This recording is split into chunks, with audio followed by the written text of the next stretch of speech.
Soyons saints, en partenariat avec Magnificat. En ce 18 décembre, nous souhaitons une sainte fête aux Gattiens, Gattianes et Gattiennes. Nous découvrons ce matin saint Flavie, italien né en Lombardie au VIe siècle. À l'époque, les Francs et les Lombards se font la guerre. Il est fait prisonnier par les Francs et se retrouve en Champagne en 568.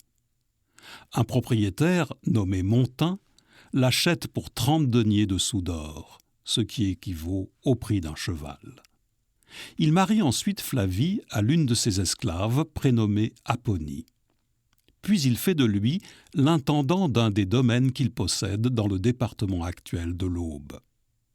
Flavie est bel homme. La femme de son propriétaire s'entiche de lui et lui fait des avances. Il est chrétien et essaie de se dépêtrer poliment de cette fâcheuse situation pour ne pas la heurter. Mais l'épouse le prend très mal et désire se venger de ce freluquet qui ose la rejeter. Elle va voir Montin et lui raconte que Flavie a voulu attenter à sa vertu.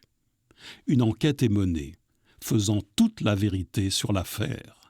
Montin, furieux, décide de faire surveiller son épouse et lui assène une bonne correction.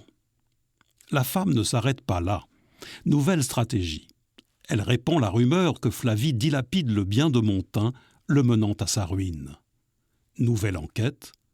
Mais constat heureux, malgré ce que donne Flavie aux pauvres, ce bon intendant a doublé la fortune de son maître. Montin y voit un miracle et affranchit son esclave et sa femme, les laissant entrer au service de Dieu. Apponie devient religieuse et Flavie ermite. Il se retire à l'emplacement du village actuel de Saint-Flavie, dans l'Aube. Cette histoire est presque une parabole. Nous vous proposons de prier en écoutant cette parole de l'Évangile tirée de la parabole des talents. Son maître lui déclara « Très bien, serviteur bon et fidèle. Tu as été fidèle pour peu de choses, je t'en confierai beaucoup. Entre dans la joie de ton Seigneur. »